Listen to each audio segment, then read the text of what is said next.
प्यारे बच्चों नमस्कार। आज हम लोग इंग्लिश ग्रामर पार्ट 13 में पढ़ने चल रहे हैं फ्यूचर परफेक्ट कॉन्टिन्यूअस टेंस। इसके पहले हम लोगों ने तीनों टेंस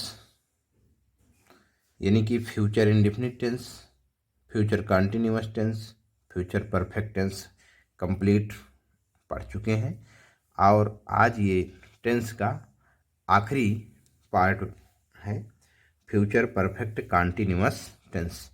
तो आइए चलिए हम लोग देखते हैं फ्यूचर परफेक्ट कॉन्टिन्यूअस टेंस की पहचान।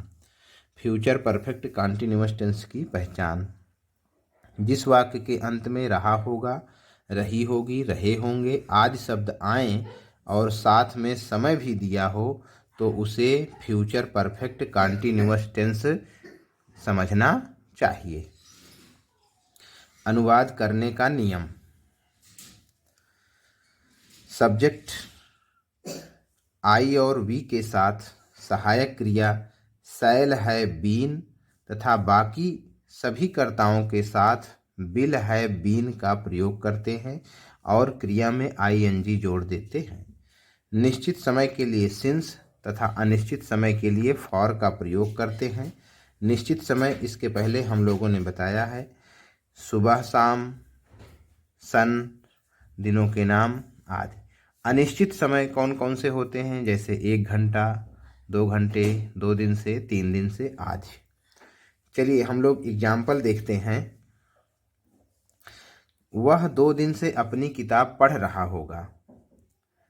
वह 2 दिन से अपनी किताब पढ़ रहा होगा। He will have been reading his book for 2 days।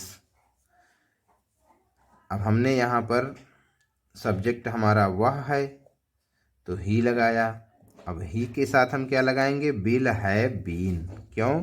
क्योंकि केवल आई और वी के साथ शैल हैव बीन लगेगा, बाकी सभी कर्ताओं के साथ विल हैव बीन का प्रयोग करेंगे। वर्ब में हम आईएनजी फॉर्म लगाते हैं, रीड की जगह रीडिंग करेंगे। और अपना के लिए मैंने लिखवाया है, हिज का प्रयोग करेंगे तो he will have been reading his book for 2 days। अब चलिए हम लोग नेगेटिव सेंटेंस देखते हैं। नेगेटिव सेंटेंस में हम लोग क्या देखते हैं कि वह 2 दिन से अपनी किताब नहीं पढ़ रहा है, तो क्या बोलेंगे, he will not have been reading his book for 2 days। आइए चलिए देखते हैं अब सिंगल इंट्रोगेटिव। सिंगल इंट्रोगेटिव में क्या शब्द सबसे पहले लिखा जाता है? क्या वह अपनी किताब 2 दिन से पढ़ रहा होगा? Will he have been reading his book for 2 days। Number 4 पर देखिए, सिंगल इंट्रोगेटिव का नेगेटिव, इसमें भी क्या शब्द बाहर होता है और नहीं के साथ। क्या वह अपनी किताब 2 दिन से नहीं पढ़ रहा होगा? Will he not have been reading his book for 2 days। Question mark जरूर लगाएंगे। इंट्रोगेटिव सेंटेंस जहाँ से प्रारंभ होता है वहाँ से क्वेश्चन मार्क जरूर लगाएंगे। चलिए अब 5वें नंबर पर हम लोग देखेंगे डबल इंट्रोगेटिव। डबल इंट्रोगेटिव में क्या होता है, क्यों, कब, कहाँ, कैसे, कौन, किसका, क्या यदि वाक्य के बीच में आते हैं तो सबसे पहले हम इनकी मीनिंग लिखते हैं, इनकी अंग्रेजी लिखते हैं। वह 2 दिन से अपनी किताब क्यों पढ़ रहा होगा? 5वें नंबर पे वह 2 दिन से अपनी किताब क्यों पढ़ रहा होगा, तो इंग्लिश में क्या लिखेंगे, why will he have been reading his book for 2 days। 6वें नंबर पर देखिए, वह अपनी किताब 2 दिन से क्यों नहीं पढ़ रहा होगा। अब क्यों नहीं है, why will he not have been reading his book for 2 days।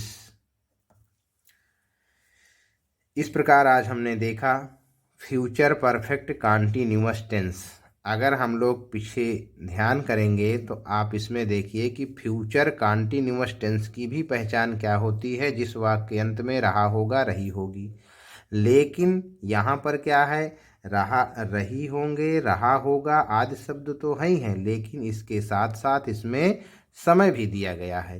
तो इस प्रकार की यदि आपको स्ट्रक्चर मिलता है जिसमें रहा होगा, रही होगी, रहे होंगे आदि शब्द आएँ और साथ में कोई भी समय दिया हो, 2 दिन से, 4 दिन से, 1 घंटे से, 2 दिन से, सन दिया हो, कोई दिनों के नाम दिया हो, तो आप लोग उसको क्या समझेंगे कि यह फ्यूचर परफेक्ट कंटीन्यूअस टेंस है। और इसका अनुवाद करने का नियम हमने बहुत अच्छे तरीके से पढ़ा है, लिखा है, समझा है।